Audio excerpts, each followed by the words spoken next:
మహాగణాధిపతయే నమః. ఓం గురుభ్యో నమః. ఓం శ్రీమాత్రే నమః.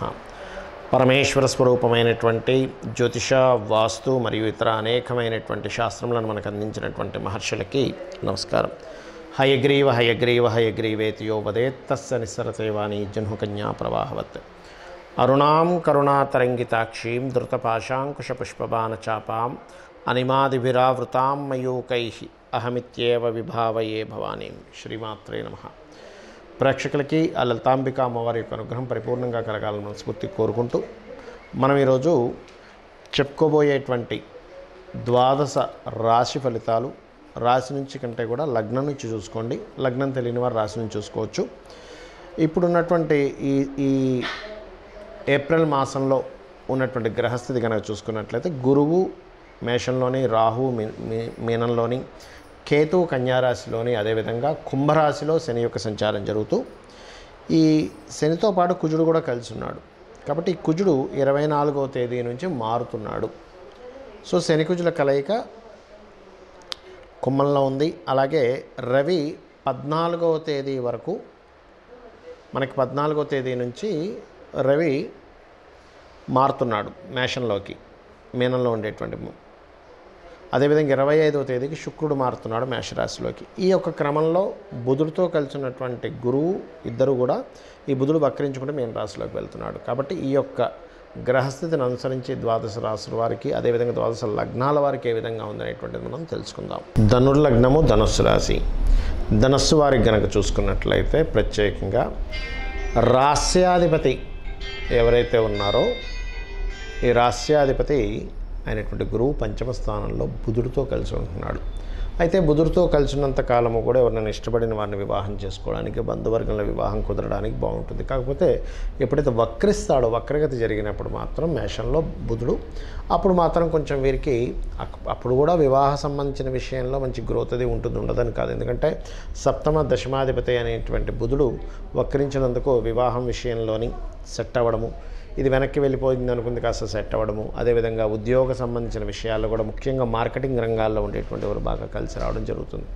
కాకపోతే ఇక్కడ ధనాధిపతి ఎవరైతే శని భగవానుడు ఉన్నాడో కుజుడితో కలుస్తున్నందుకు కాస్త కమ్యూనికేట్ చేసేటప్పుడు, మాట్లాడేటప్పుడు కాస్త జాగ్రత్తగా ఉండాలి, గుర్తుపెట్టుకోండి. ఈ కాంబినేషన్లో ఒకటే బంధువర్గంలో ముఖ్యంగా సిబ్లింగ్ వరుస వాళ్ళతో 3వ స్థానంలో శని కుజులు కలిసి ఉన్నాడు. కాబట్టి సిబ్లింగ్ వరుస వాళ్ళతో కొంత జాగ్రత్తగా ఉండాలి.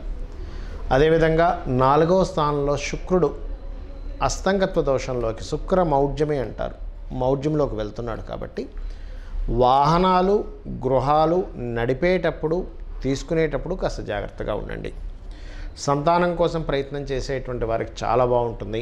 అలాగే మరొక విషయం ఏంటంటే రాజకీయ పరంగా చాలా బాగుంటుంది. సంతానం కోసం ప్రయత్నమే కాకుండా సంతాన అభివృద్ధి కోసం మీరు తీసుకునేటువంటి నిర్ణయాలు, కొన్ని మంచి నిర్ణయాలు తీసుకోవడం జరుగుతుంది.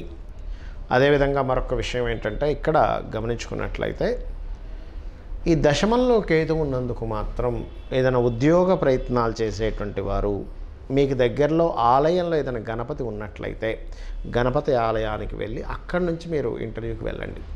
ఈ దశమంలో ఉండే కేతు యొక్క ప్రభావం తగ్గుతుంది. ఇంకా ఏదైనా చేయాలి అని అనుకుంటే నవగ్రహాల్లో కేతు గ్రహం దగ్గర, శుక్రగ్రహం దగ్గర, ఎందుకంటే 6వ స్థానాధిపతి కూడా ఉద్యోగాన్ని చెప్తాడు, నిత్య జీవితాన్ని చెప్తూ ఉంటాడు, బ్లాక్ అవ్వకుండా ఉంటుంది. కాబట్టి శుక్రకేతు గ్రహాల దగ్గర దీపారాధన చేయండి. గోవులకి గ్రాసము మరియు తేనె పూసిన చపాతీ తినిపించండి, ఖచ్చితంగా బాగుంటుంది. మరియు మరొక విషయం ఏంటంటే ఇక్కడ ఈ ఫైనాన్స్ మ్యాటర్స్ విషయంలో కొంచెం శనివారం, మంగళవారం యాక్టివిటీస్, ఫైనాన్స్ ఎవరికైనా ఇవ్వడం, తీసుకునే విషయాలు శని మంగళవారాలు చేయకండి దయచేసి. ఇన్వెస్ట్మెంట్స్ విషయంలో, ఎందుకంటే ఇక్కడ కుజుడు మనకి వ్యయాధిపతి అయి శనితో కలిసి ఉంటున్నాడు 3వ స్థానంలో. కాబట్టి ఇన్వెస్ట్మెంట్స్ విషయంలో, తండ్రి గారి ఆస్తికి సంబంధించిన విషయంలో, కాస్త ఏదైనా విదేశాలకు వెళ్ళేటువంటి విషయాల్లో కొంత స్ట్రెస్ అనేటువంటిది ఉంటుంటుంది, ఇది గుర్తుపెట్టుకోండి. కాబట్టి ఈ యొక్క విషయాలు కాస్త జాగ్రత్తగా ఉండండి, అన్ని విధాలా బాగుంటుంది. ముఖ్యంగా మనకి నేను 2-3 నెలల నుంచి కూడా చెప్తూనే వస్తున్నాను, ఈ శని రాహుకి ఈ కుజ రవులు సంబంధాలు ఉన్నాయి. కాబట్టి దీనివల్ల కొన్ని డిఫరెంట్, అంటే కొంత లోకంలో గొడవలు కావచ్చు, బాంబు పేలడాలు లాంటివి కావచ్చు, యుద్ధాలు కావచ్చు, రాజుల మధ్యని డిఫరెంట్ ఇవి కావచ్చు పెరుగుతుంటాయని. అయితే ఈ నెల ఏప్రిల్ మాసంలో మరియు మనకు జనవరి ఫిబ్రవరి నుంచే స్టార్ట్ అయింది ఆ కాంబినేషన్. బట్ ఇంకా ఇప్పుడు శనికుజులు కూడా కలిసి ఉంటున్నారు. కాబట్టి పర్టికులర్గా మీరు ఏదైనా ఈవెంట్స్కి వెళ్ళినప్పుడు కానీ, లేకపోతే ఏదైనా ఒక వినోద సంబంధించిన ప్రదేశాల్లో తిరిగేటప్పుడు కానీ చాలా జాగ్రత్తగా ఉండండి. ఎందుకంటే కుంభరాశిలో శనికుజులు కలిసి ఉన్నారు. అన్ని రాసుల వారికి ఇది కేవలం ఈ లగ్నం వారి ఈ రాశి వారికి కాదు, యూనివర్సల్గా జరిగేటువంటి అంశం గురించి నేను మీకు చెప్తున్నాను. అదేవిధంగా ఇక్కడ మరొక విషయం ఏంటంటే, ఇప్పుడు మీరు అనుకోవచ్చు ఏమండి ఇలా ఉన్నప్పుడు ఖచ్చితంగా నాకు ప్రమాదం జరుగుతుందా, ఎక్కడికైనా వెళ్తే ఏదైనా ఇబ్బంది అవుతుందా? ఇక్కడ ఎందుకంటే శనికుజులు కలిసినప్పుడు సర్వసాధారణంగా యుద్ధ వాతావరణము, అదేవిధంగా భూకంపాలు కావచ్చు, లేకపోతే నీటి ప్రమాదాలు కావచ్చు, అగ్ని ప్రమాదాలు కావచ్చు, బాంబు పేలడాలు కావచ్చు, ఇట్లాంటివి పెరుగుతూ ఉంటాయి. నాకు ఖచ్చితంగా దాంట్లో ఇరుక్కుంటారంటే ఒకటే గుర్తుపెట్టుకోండి, మీ జన్మజాతకంలో కనుక గండము అంటారు, అది నీటి గండము, అగ్నిగండము, ఎట్టైన ప్రదేశాల నుంచి కింద పడిపోయేటువంటివి కొన్ని ఉంటుంటాయి. అటువంటి ఉన్నప్పుడు పర్టికులర్గా ఏమవుతుంటుందంటే వారికి తెలియకుండానే ఇబ్బంది అనేటువంటిది పెరుగుతూ ఉంటుంది. కాబట్టి అలా ఉన్నవారికి మాత్రమే ఈ యొక్క గోచారం ఎఫెక్ట్ పెరుగుతుంది, కానీ మిగతా అందరికీ కూడా ఈ ఎఫెక్ట్ ఉంటుందని అనుకోకండి దయచేసి. మరి అటువంటి వారు ఏం చేయాలి అని చెప్పి చూసుకున్నట్లయితే, అటువంటి వారు చాలా క్లియర్గా మీరు రోజు సూర్య నమస్కారాలు చేసుకోవడం ద్వారా లేదా లలితా సహస్రనామాలు వినడం ద్వారా ఆ యొక్క ఇబ్బంది నుంచి బయటపడవచ్చు. ఖచ్చితంగా అందులో ఎటువంటి సందేహం లేదు. ఎందుకంటే మీ జన్మజాతకంలో ఆ యోగం ఉన్నప్పుడు మాత్రమే ఇప్పుడున్న గోచారము ఇలా ఉన్నప్పుడు మీకు ఇబ్బంది కలుగుతుంది, కానీ అదర్వైజ్ ఏమీ అవ్వదు.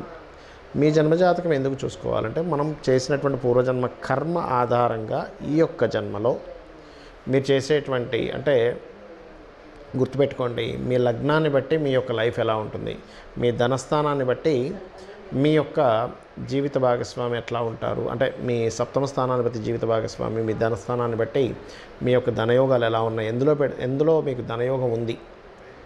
అదేవిధంగా మీ తృతీయ స్థానాన్ని బట్టి మీ ప్రయత్నాలు ఏ రకంగా మీరు ప్రయత్నం చేస్తే సక్సెస్ అవుతారు, మీ సిబ్లింగ్స్ ఎలా ఉంటుంది, మీకు ప్రాపర్టీస్ ఏ దిశలో ఏ సమయంలో ఎప్పుడు కొనుక్కుంటే మంచిది, అదేవిధంగా సంతాన అభివృద్ధి ఎందుకు అవ్వట్లేదు, వివాహం ఎందుకు అవ్వట్లేదు, వివాహం ఆలస్యం ఎందుకు అవుతుంది, అసలు ఇది సరైన సమయమా కాదా వివాహానికి, అదేవిధంగా లైఫ్లో టర్నింగ్ పాయింట్స్ కావచ్చు, జాబ్లో బాగుంటుందా లేనట్లయితే బిజినెస్లో బాగుంటుందా, ఇన్వెస్ట్మెంట్స్ చేయడం అనేటువంటిది మీ ఒకటే గుర్తుపెట్టుకోండి, ఇన్వెస్ట్మెంట్స్ ఎప్పుడు చేయాలి, ఏ సమయంలో చేయాలి, ఎలా చేయాలి అనేటువంటిది ప్రధానంగా ఉంటుంది అక్కడ గుర్తుపెట్టుకోండి.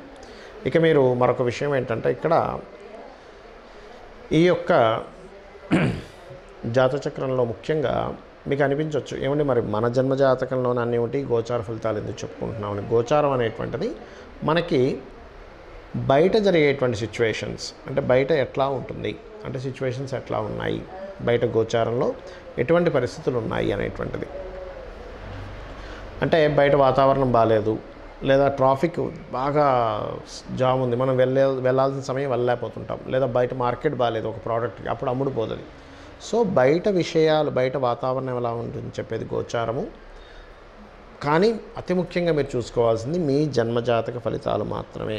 మీ జన్మజాతకంలో ఏ యోగం ఉంది, ఏ దశ నడుస్తుంది, ఏ సమయం నడుస్తుంది, ఇవన్నీ ఒక ఎత్తు అయితే, అమ్మవారిని కనుక ఆశ్రయించి, అమ్మ నువ్వే దిక్కు, నా పని నేను చేసుకుంటూ వెళ్ళిపోతుంటా ధర్మంగా, నిన్ను ఆశ్రయించాను కాబట్టి నువ్వే దిక్కు అనుకొని మీరు కనుక మీ పనులు మీరు చేసుకుంటే అమ్మవారి మొత్తం చూసుకుంటుంది. మీ గోచారమా జాతకమా ఏమీ అక్కర్లేదు, చక్కగా ఆవిడ చూసుకుంటుంది. ఆవిడ యొక్క అనుగ్రహంతో మీ అందరూ బాగుండాలని మనస్ఫూర్తిగా కోరుకుంటూ శ్రీమాత్రే నమః.